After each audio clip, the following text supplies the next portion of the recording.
La région du Béret, autre étape de la visite d'État du président de la République, Alassane Ouattara a tenu 2 meetings, Mankono et Kounaïri. La fièvre monte chez les candidats au brevet de technicien supérieur.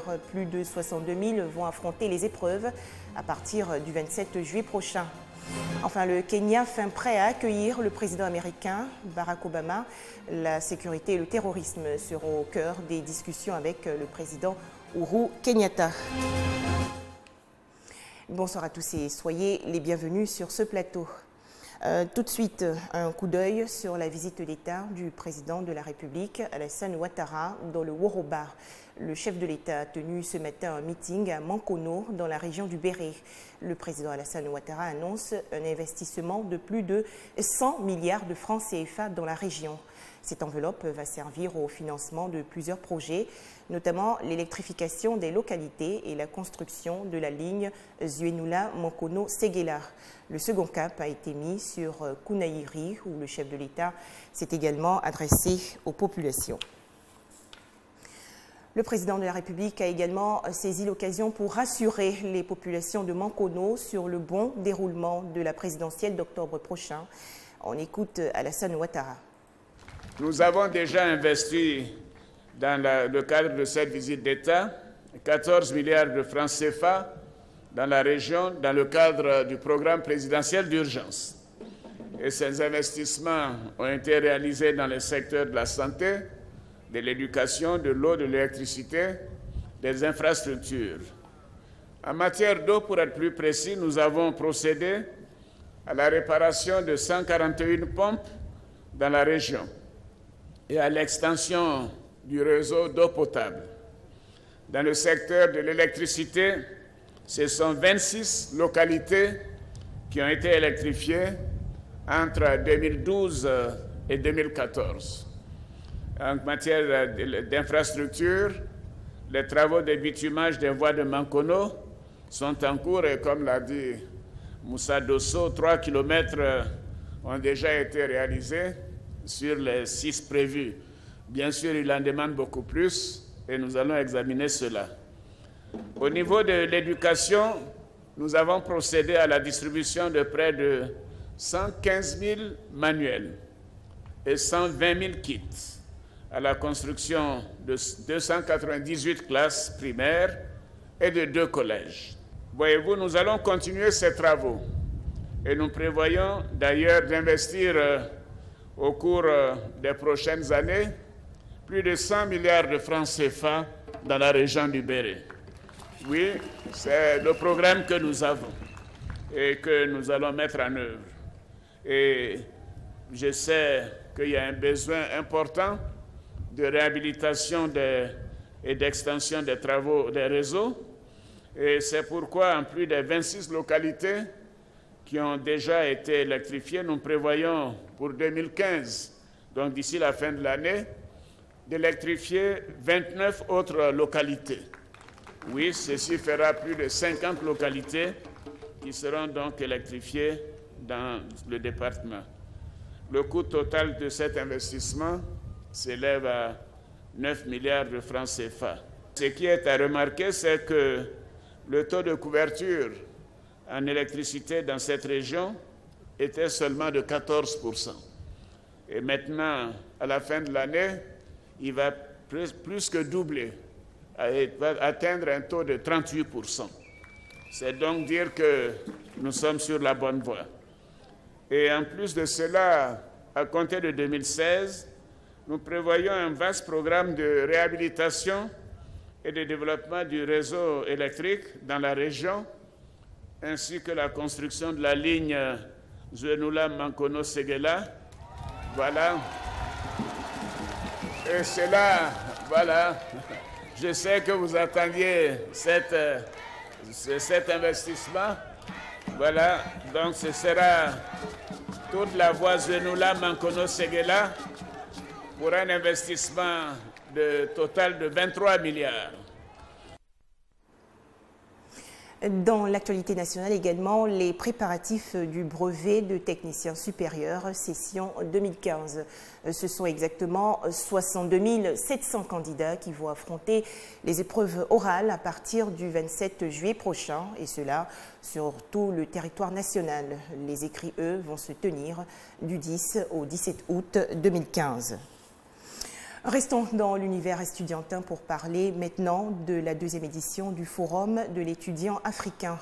Cette plateforme d'information et d'orientation qui soutient la coopération sud-sud dans le domaine de l'enseignement a ouvert ses portes hier à Abidjan. Une convention a été signée entre l'Ordre des architectes de Côte d'Ivoire et la délégation marocaine. Elle porte sur la construction d'une école d'architecture en Côte d'Ivoire. Martha Ewi vient d'obtenir son baccalauréat. Elle désire poursuivre ses études dans une université au Maroc. Xavier Nguessan est lui étudiant en sciences sociales à l'université Félix Houphouët-Boigny. Lui également souhaite se réorienter en tourisme dans le même pays. Mais comment y parvenir? Telle est la préoccupation de ces jeunes diplômés. Le Forum de l'étudiant africain a justement été initié pour les aider. Et du Maroc est un forum qui se dédie à la promotion de modèles de formation marocains. C'est un modèle qui a réussi et qu'aujourd'hui nous voulons le partager sur notre continent. D'autres branches qui n'étaient jamais intégrées comme la médecine, l'ingénierie, qui se sont rejointes à ces filières. À cette tribune, visiteurs et exposants abordent toutes les questions. Les différentes filières, les conditions d'accès, le coût des études, les logements, les démarches administratives. Une première journée plutôt satisfaisante pour Martha et Xavier. Je suis très émerveillé à ce forum parce que ce forum nous a permis de croiser de grandes écoles du Maroc. J'ai visité les stands, mais malheureusement je n'ai pas rencontré le stand de mine et pétrole. Cependant, j'ai rencontré le stand de énergie renouvelable. Il y a un monsieur qui m'a conseillé aussi que c'est bien. C'est une filière d'avenir aussi. Ce forum, qui se tient sur 2 jours, s'inscrit dans le cadre de l'approfondissement des relations entre la Côte d'Ivoire et le Maroc, notamment dans le secteur de l'enseignement supérieur. Autre fait majeur, la signature de convention entre le Maroc et l'Ordre des architectes de Côte d'Ivoire. Ce partenariat vise la construction d'une école d'architecture dont l'ouverture est prévue pour octobre prochain. C'était un reportage de Serge Coléa et Christelle Nda. Comment fonctionne le système de santé en Côte d'Ivoire? 3 ouvrages nous en donnent les détails. Il s'agit de l'hôpital public dans le système sanitaire ivoirien. Le second ouvrage est intitulé « Pour une assurance maladie universelle en Côte d'Ivoire » et le dernier, la gestion budgétaire de l'hôpital public. Ces œuvres écrites par le docteur Mohamed Kouyaté ont été dédicacées récemment. Enfin, un vaccin contre le paludisme. Après 3 décennies de recherche et de tests, l'Agence européenne du médicament a émis un avis favorable pour le Mosquirix. C'est un vaccin destiné aux pays africains. Il prévient les risques de paludisme chez les bébés de 6 semaines à 17 mois. Sans surprise, le président burundais Pierre Nkurunziza a été réélu pour un 3e mandat dès le premier tour, avec plus de 69% des voix. Les résultats ont été proclamés aujourd'hui par la Commission électorale nationale indépendante. Sans surprise, le président burundais Pierre Nkurunziza a été réélu dès le premier tour avec 69% des voix. Le scrutin était boycotté par l'opposition. L'obstination du président à maintenir sa candidature controversée a plongé le pays dans la plus grave crise politique depuis la fin de la guerre civile et poussé 160 000 personnes à fuir le pays. Nairobi au Kenya est en effervescence aujourd'hui. Les populations sont en effet très mobilisées pour accueillir le président américain. Barack Obama doit participer au sommet international sur l'entrepreneuriat. Il aura également des entretiens avec son homologue kenyan, Uhuru Kenyatta. Comme président Obama au Kenya, la patrie de ses ancêtres, le pays est obnubilé par le retour de l'enfant prodigue. Il est d'ici, c'est l'un des nôtres et nous sommes prêts à l'accueillir avec une surprise digne d'un héros. En tant que Kenyans, nous sommes très impatients. Obama est très important pour nous, nous sommes heureux. Une Obamania qui a envahi Nairobi, la capitale du Kenya, à l'image de ce bus aux couleurs des États-Unis. Dans cette brasserie branchée, le patron a même lancé une bière et un cocktail en l'honneur du président américain. Et même si les clients l'apprécient, il aimerait voir l'homme le plus puissant de la planète goûter sa bière. J'ai un réservoir de 10 litres qui l'attend, au cas où on m'appellerait pour que je lui livre. Ce serait un grand honneur.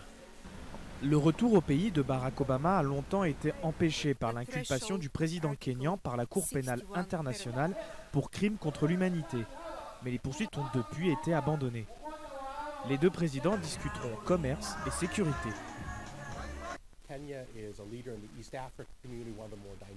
Le Kenya est le leader de la communauté d'Afrique de l'Est, l'une des régions les plus dynamiques du continent.